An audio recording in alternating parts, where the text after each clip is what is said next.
When the goldfish was asked, "How's the water?" it responded, "What's water?" Like the goldfish, our reality might be so all-consuming that we too fail to step back and truly comprehend it. In the social sciences, this stepping back and questioning of known reality is central to a scientific method called critical inquiry. In this short video, we're going to take a critical look at sustainability. What shifts in social and economic systems might be needed for a more sustainable future? The context for our ecological crisis is most significantly market capitalism and its growth imperative. To keep this profit-reliant system afloat, we have a global economy that does its level best to achieve 3% growth every year, so a system doubling in size every 24 years. This doubling of growth has equated to ever-increasing resource extraction and ecological problems. In response to these problems, there's now the widespread belief that renewable technology will allow us to continue with this growth and make it sustainable, an idea known as green growth. Having established this growth context and the attempt to green it, let's now take a critical look at this system to see what new doors of understanding might open. Limits to Growth is a body of research offering a powerful critique of growth and the attempt to green it. This scholarship demonstrates that decades of growth have corresponded with many ecological problems, such as increases in carbon, loss of biodiversity, plastic waste, and soil, water, and air toxicity. A central finding of this analysis is that because the global economy is continually growing, this increasing global impact has occurred despite the increasing uptake of renewables. Even though wind and solar generated more than 10% electricity globally in 2021, because of growth of the entire economic system, power from coal also rose 9% in the same year to a new record high. We really believe that that's our saviour, and I think a lot of people, I know amongst my friends, it's like, that's the next step, we need to green everything. And it's like, it's just not. Like, we need to stop, we need to reevaluate and look at what's happening in our world. In terms of what is happening in our world, Limits to Growth literature also points to a problem with renewables themselves, pointing out that while wind and sunlight certainly are green, harnessing and distributing this clean energy to meet our growth-fixated energy needs is not. For example, just the 2,000 wind turbines that the US wants to install by 2030 will require the mining of over 100,000 tonnes of copper, plus millions of tonnes of steel, aluminium, fiberglass, cobalt, rare earth metals, and other materials such as concrete. So what then will be the ecological impacts of even bigger green growth projects, like a transition of the world's 1.5 billion cars to electric? Can already seriously degraded ecosystems cope with the huge resource extraction now needed to manufacture and power these cars using renewables? Let alone the 3 billion cars predicted by 2050. What about the roads and the urban sprawl? None of this is to mention the energy needs of other growth sectors, such as computing and electronics, retail, manufacturing, and tourism. All industries that must ceaselessly find consumer markets to meet their profit growth objectives. This necessitates wasteful resource use, such as we see with planned obsolescence. It's another way to jump on that capitalism gravy train. It's green. It's in green things. Like on products, like, how is that green? Like, it's in plastic. How is that green? And as we know, like all the natural resources that go into making things to create green energy is just, our growth. It's too little, too late. We must also remember, not only are rich countries committed to more growth, but big developing countries like China and India are also now reliant on more growth too. There are still billions of people who need to attain a level of living that we would deem acceptable. And so it's just not possible that we can live these huge lifestyles that we're currently living. If we take the lesson from the goldfish anecdote and step back from our known economic paradigm, might we see that green technology could certainly be part of a more sustainable future, but that it might not be able to support the reality we've become so accustomed to: perpetual growth on a finite planet. Limits to Growth scholarship sees the need for the over-consuming regions of the world to not only stop growing, but to also initiate a process of planned contraction of our resource demands. This is a process known as degrowth. So exactly where is degrowth supposedly needed? According to Oxfam, the top 10% of global wealth holders are producing a staggering 52% of global carbon. This is a good indicator of this group's general resource use, and so they are an obvious focal point for degrowth. But just who are these top 10%? You may be surprised to learn that it is anyone with a net wealth of US $109,000 or more. This would include many of us in the developed world. Indeed, many of us qualify in the top 1% of global wealth holders, needing only 1 million US net wealth to qualify. So just how much degrowth is required of this top 10%? The UN's Emissions Gap Report gives us an idea, calling on those of us in the top 10% of global wealth holders to reduce our carbon footprint from where it is now at around 20 tonnes per person per year to around 2 tonnes by 2030. That I'm in the top 10%. My parents, the top 1%. And most people I know are in the top 10%, and the UN projection that we need to get to 2.1 tonnes of carbon per annum per person, I find really overwhelming. And also like just that stark reality of this is what's happening, that's what we need to get to, and that's just in the next 8 years. And to be honest, I find it's so scary. As scary as it might well be, along with the transition to renewables, the UN says this drastic reduction in developed world wealth is crucial for keeping temperature increases under 1.5 degrees and to create the right foundation for global resource justice. Green growth doesn't work. That's the one that I didn't know, and that's the one that makes you go, okay, that's not good.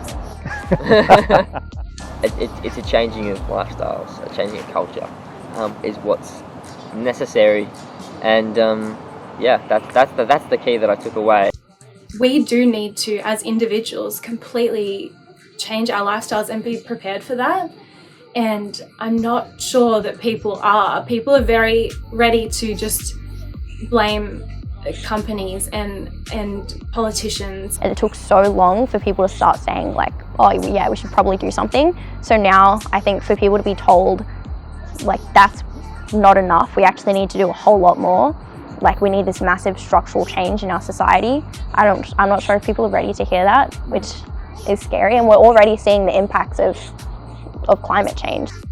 However necessary this resource contraction or degrowth of the top 10% might be, reducing developed world wealth like this might seem very improbable in our current social and economic reality.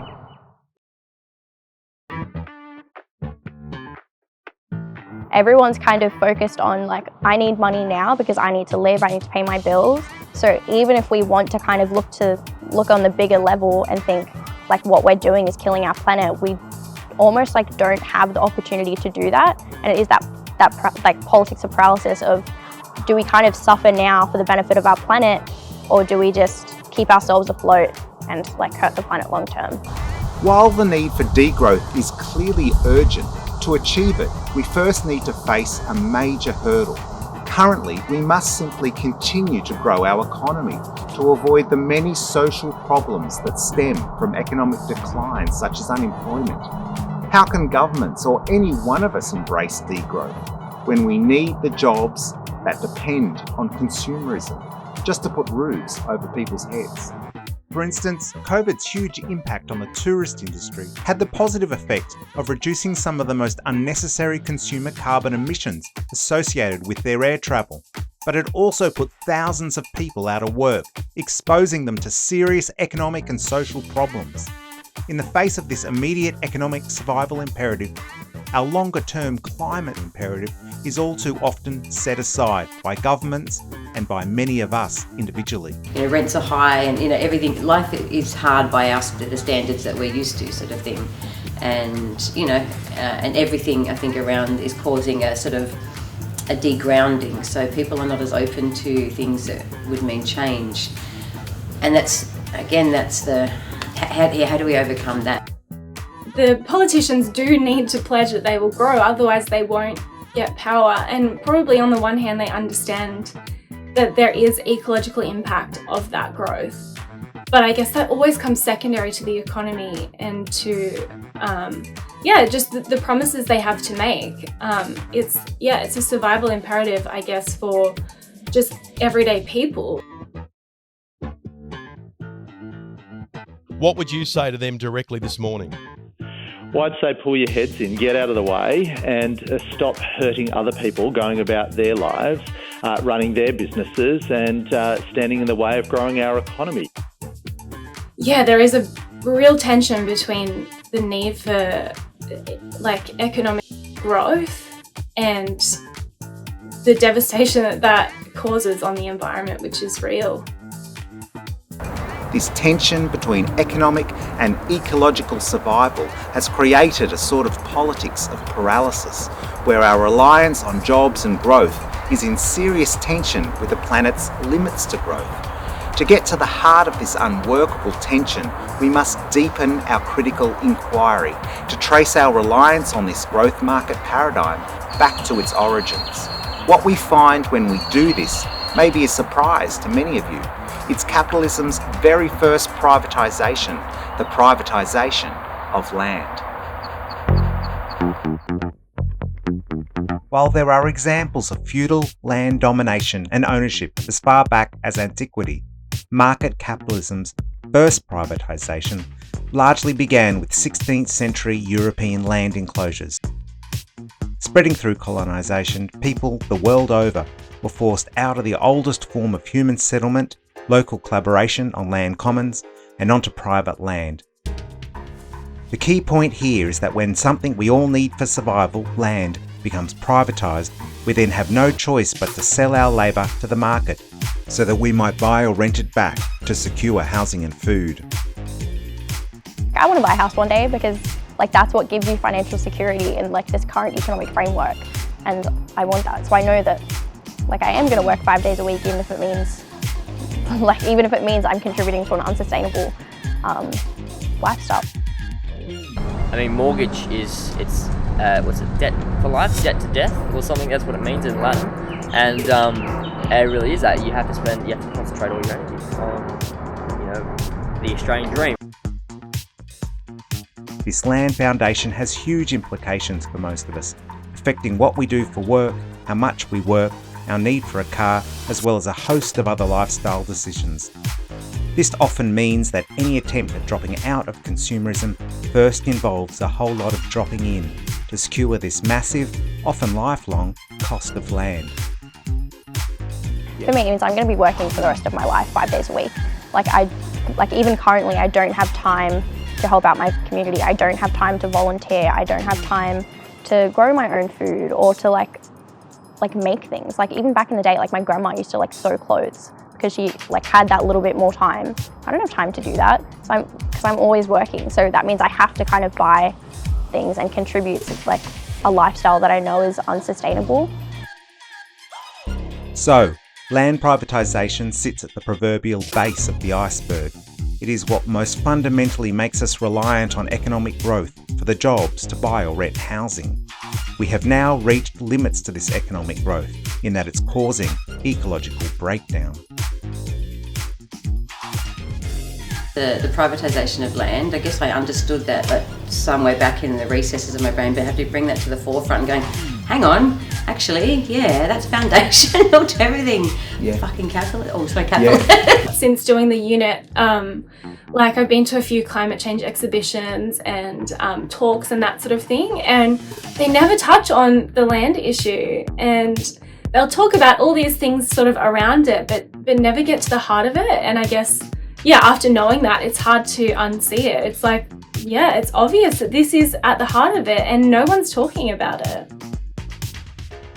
We might conclude from this analysis that for reasons of sustainability and social justice, that a different type of land and housing opportunity is needed. Given this reality, what might an alternative look like? There are many conceptions of land relationships, which means we don't necessarily have to choose between capitalism's land privatisation and some sort of state socialism. For instance, might we learn something from Indigenous heritage of local collaboration on land commons as an option alongside private land and the need for market opportunity? Yeah, I guess like listening to elders speak about sustainability and like what they call like the old ways. Like I've always, I guess, had that connection between sustainability and Indigenous philosophies, but I suppose until this unit I hadn't ever imagined that like Western society would actually accept those philosophies as valid. The more we play into those Indigenous philosophies of life, the more we can decolonize. My understanding of it is that, there's so much privatisation of land. If you think about more traditional, more sustainable models of land usage, the land was part of their community, not something to bounce off and use and to acquire. So changing the narrative of land usage. I think it's all linked in, and the privatisation of land, and we're on stolen land. Like that's my impetus. It's like, this is not, and the people that were here before white colonization, before white invasion, didn't even own the land either. That's not the relationship they had with the land. Central here is the recognition that land is not essentially a market good, but as with air and water, more of a social or common good, provided by nature and needed by all. It's so strange to think that we can just buy a piece of land. Like, what is the difference between a piece of land and air? Like, it is just like it should be seen as a human right, as a common good. Yeah, I'm very much a fan of like the land issue and like especially commons, because I do think that's a big issue. People wouldn't be like working so much, earning all this money to spend on like consumables, like if we just had land. As unlikely as restoring local collaboration on common land might sound, something very close to this already exists. The example is tenants' self-help in public housing. Secure access to public land has empowered some public residents to participate in programs such as community food gardens, resource repair and share programs, housing management, maintenance, and in the UK, even housing construction. In so much as these residents are locally collaborating on common land, increasingly developing self-help skills to meet their own needs, they are participating in perhaps the oldest pre-market way of living. I don't know anyone my age that actually thinks they're going to own a house one day. Like even with a double income, stable jobs, like we're probably not going to own a house because it's that expensive. I think that will push people towards more public housing. Even the cost of, like the general cost of living at the moment, like with vegetables. Like I think that would push people more towards like community gardens. Realistically, we're not going to get out of our economic or our social issues by doing the exact same thing we've been doing for 20 years.